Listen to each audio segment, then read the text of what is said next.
Hello, my name is Greg Giant, and I am a non-traditional pharmacist.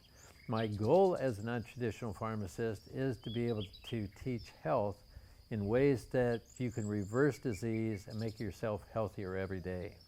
The way to be able to do it is as I did.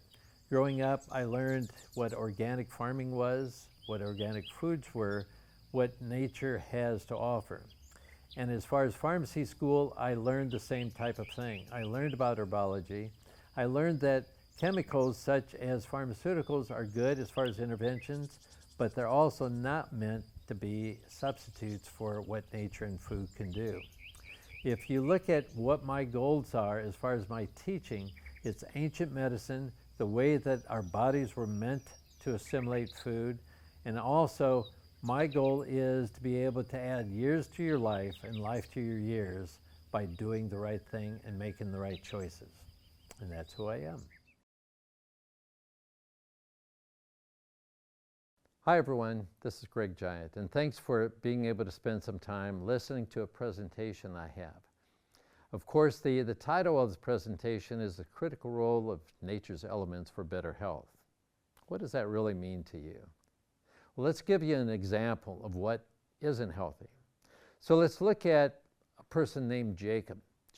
Jacob's going to work. He goes into his office, and all the things in the office actually are unnatural. If you look at the lighting, it's not like the spectrum of lighting that comes from the sun. If you look at the air in there, the air has certain pollutants that may be coming from the carpeting. It may be coming from other aspects depending on what type of work it is. If it's office work, it may be minimal. If it's other type of work, there may be other things that lead to toxins that actually get recirculated in the air in an office. If you look at the water that Jacob may be having from the water fountain, that is processed water, that is city water that actually has different things. First of all, to be able to sterilize the water in one sense, to take the microbes out, but also they're putting other things into the water that you're ingesting. So those are things that are a little bit different than where nature was to start out with.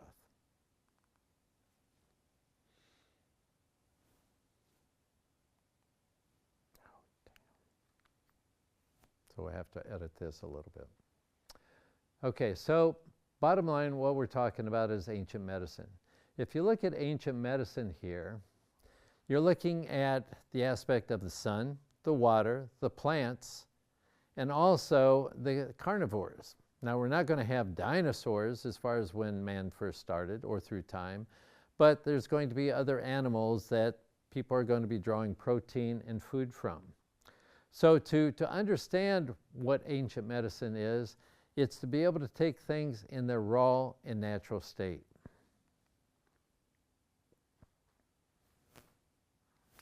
So here what we have is a pyramid. So with this pyramid, it's talking about a medicinal pyramid. At the apex of the pyramid, of course, is nature, which I'll be talking about. Next to nature is organic food.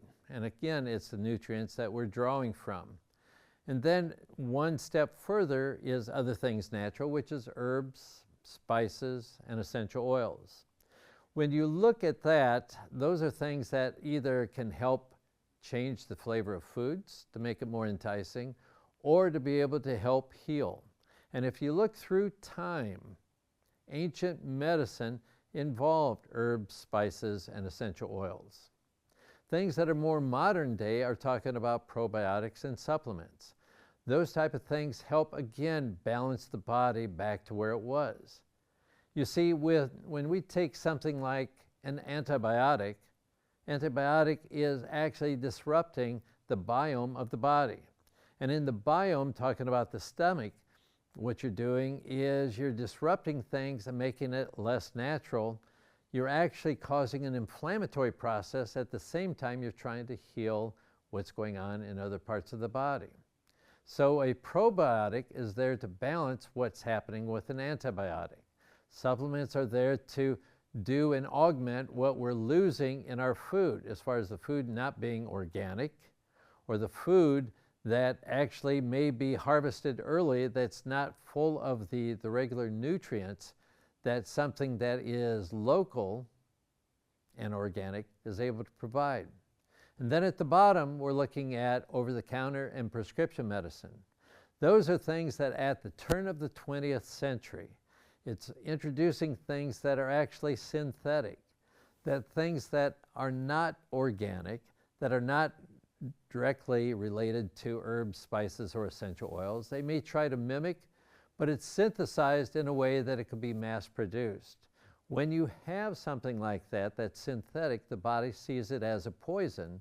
And so, again, if it's not natural, it's working as much sometimes against the body as it is trying to help the body and work for it. So the reality is, the higher you go on this scale, talking about nature, organic food, herbs, spices, essential oils, the more you're doing as far as trying to balance the body versus trying to focus on a specific function to antagonize. To antagonize is to give something which, for instance, is an anti-hypertensive. You have hypertension, but you need an anti-hypertensive to be able to bring it back down. It's almost like putting a brake on things. There may be things to be able to stimulate the function in the body, but then again, it's doing something where the body is not working enough to produce, and you're trying to overproduce to be able to get things in a sense of balance. But the problem is, any time that you do something synthetic, there's other effects in the body that are being created. Whereas if you're doing something that is part of nature, then you're doing things to be able to balance the body on its own. Here you are with ancient medicine. So ancient medicine from the perspective of different cultures. So you have the Egyptian gentleman on the left, Chinese medical practitioner. You have the Hindu as far as Indian medicine. You have the shaman as far as, the indigenous American or indigenous African producing medicine. But what all of them had done is to look at nature as being as important as anything else. So looking at earth, wind, and water is being important. The sun is also important, but that's a separate topic by itself. So looking at it, for instance, the Chinese medical practitioner had looked at the energy within the body as being something that needed to be balanced. So you hear of acupuncture, you hear of Ayurvedic medicine, and so using certain herbs and spices to the advantage. The shaman, the Egyptian, doing the same thing. But they all looked at the balance of nature as being the most essential thing, which I'll talk about. So in this slide, you actually have lightning coming down from the sky. So the sky is part of it as far as producing rain. The sky is important as far as producing energy. Because believe it or not, our body is full of energy. If you look at the heart, you have electromagnetic energy, which is extremely strong and producing the impulses that the heart uses to be able to pump. You have the brain, which is in the head, that is using electricity as far as to send messages, through the rest of the body. So you have those type of things, be it electricity, be it chemicals, be it whatever, that is all part of nature. And if you look at lightning, lightning does two things. It puts an electrical charge into the earth. It also is dissociating nitrogen from the air and putting it into the ground. So you're getting fertilizer in one sense from lightning, and you're getting electrical energy. Well, what is electrical energy?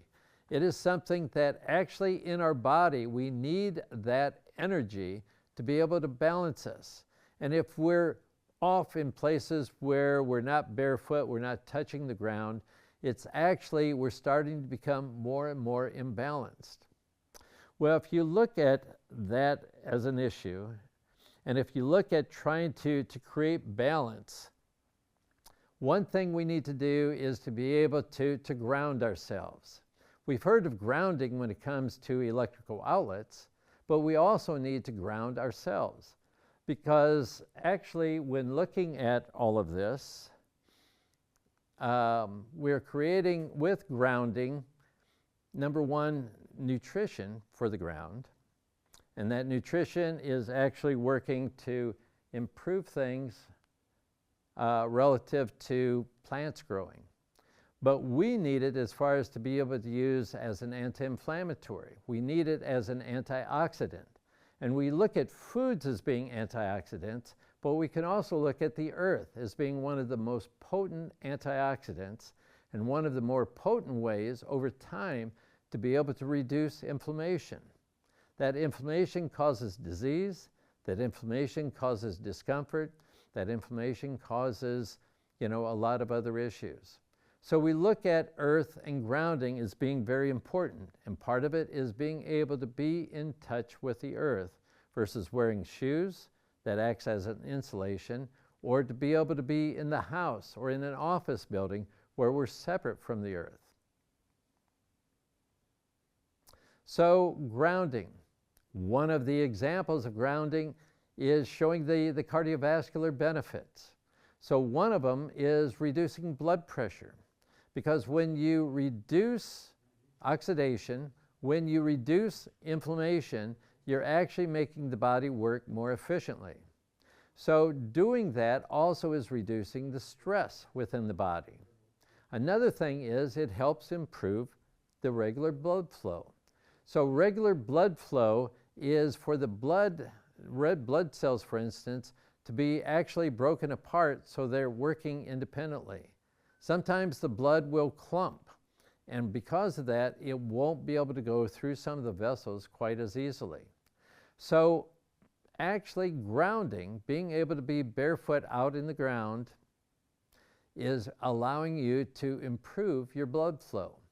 And so it also improves when you're doing things as far as blood flow, when you're reducing stress, you're doing two things as far as to be able to improve heart health. So the benefits of grounding actually go a lot of different directions. And there's books written about it. Actually, within the books, it will talk about how it works as far as to reduce stress, and because of that, to improve sleep. It works as far as to reduce inflammation, and because of that, it also works to reduce pain. When you have things that you have less pain, less stress, indirectly, you're creating more energy to do the things you want versus compensating for the things that you don't want.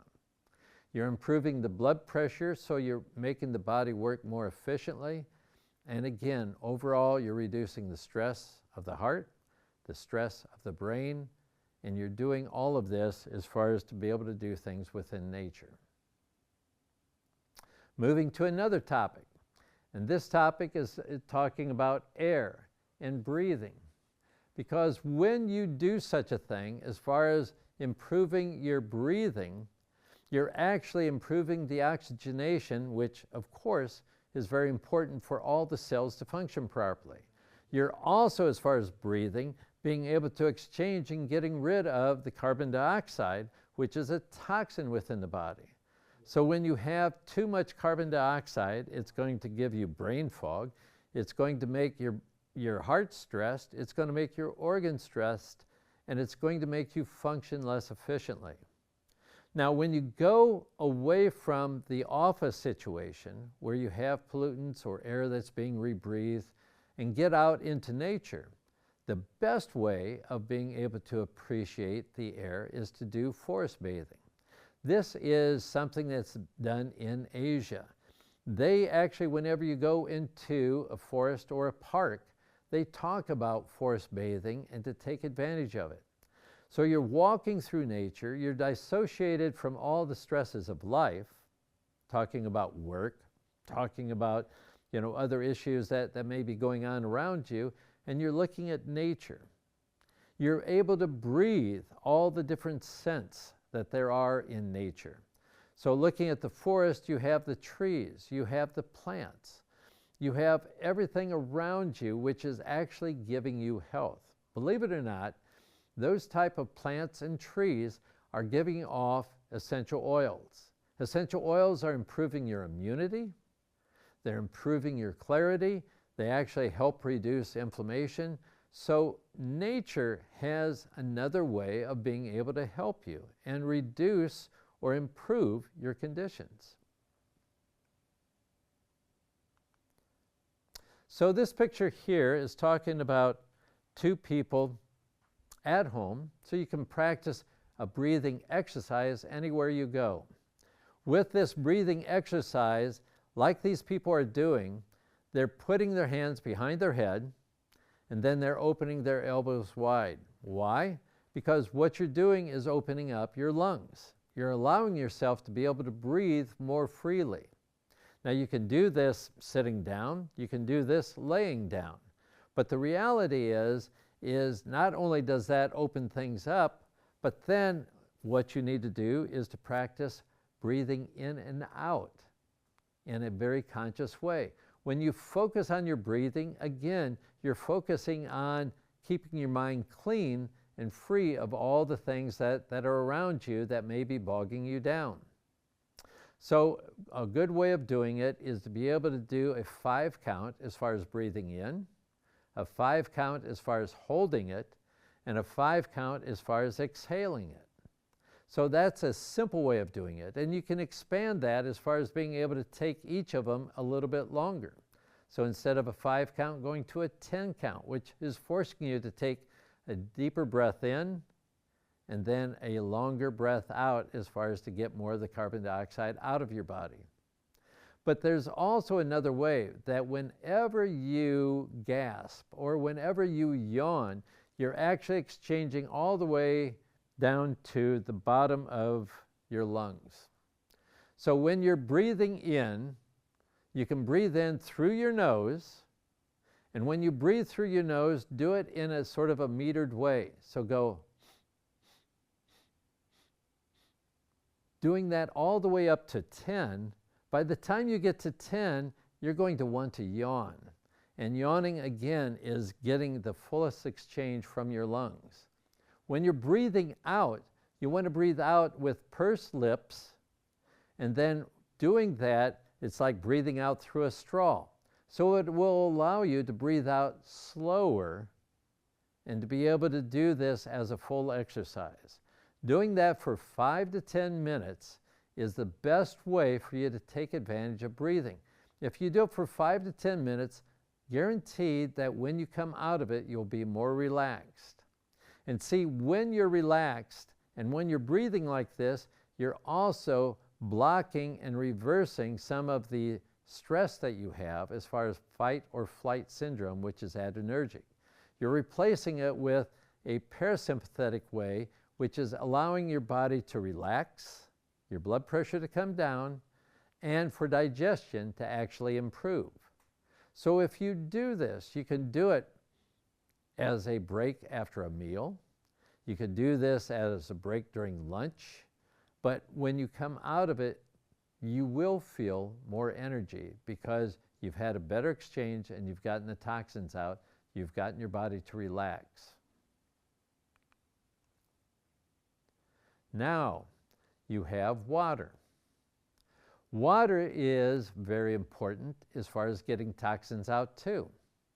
So with water, one thing to look at with water is that just like a river, you are getting things to move, okay? So it's talking about transportation. It's a transportation of nutrients into the body, okay? And it's a transport of toxins out of the body. So those are two things that are very important.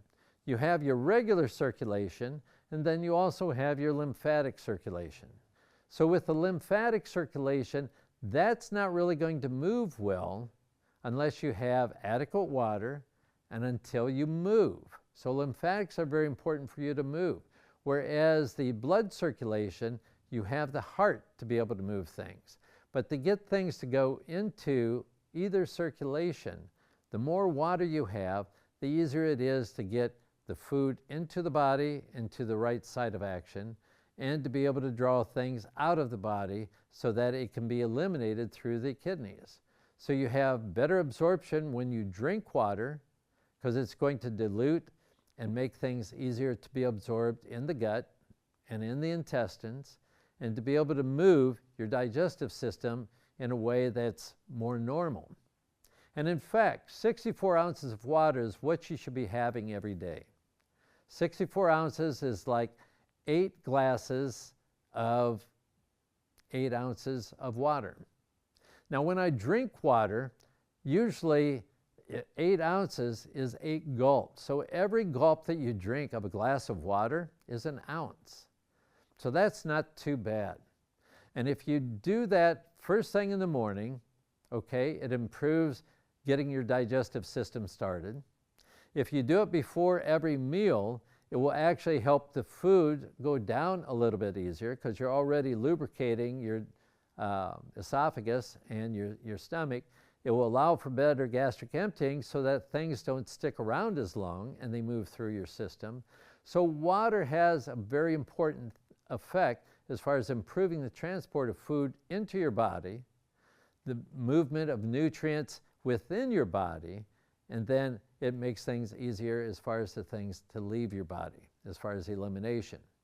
So looking at that, it puts less stress on the heart, because when the pipes are full, the heart works less, because it's easier to pump when the pipes are full than trying to draw things into the heart when the pipes are half empty. So looking at water, it has a lot of importance. So water, in other aspects, what you're doing is also improving the fluid that's in your joints. So you might notice that there's less pain when you have that. You might notice that after exercise you have less aching because you're getting all of the lactic acid out of your muscles, and so you'll have less spasms and less aching afterwards. So looking at all these aspects, water is important. And if you look at the lady drinking water here, she's drinking it from a glass, not from a piece of plastic. Plastic has toxins. Glass, you're not going to get any toxins leaching into the water. So a better way is with a metal container or a glass container to drink water. Because also if you get a plastic container and you're going out into the heat of the day, again, it's increasing the leaching, and it's a leaching that is causing a lot of toxicity for people.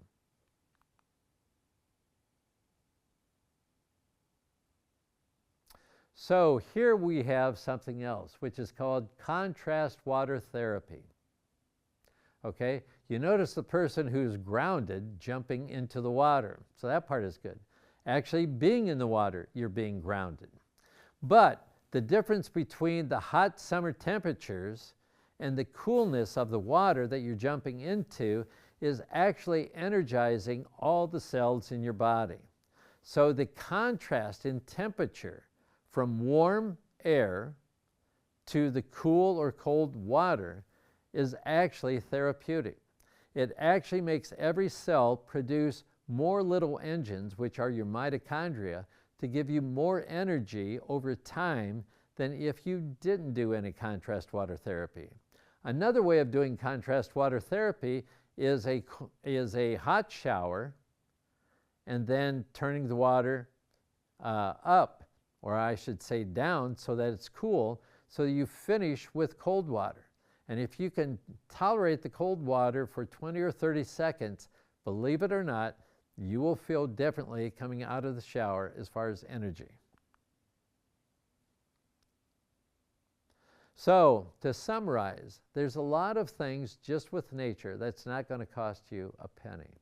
And yet, from a medicinal standpoint, there's a lot of good that comes from nature itself. You have the walking barefoot.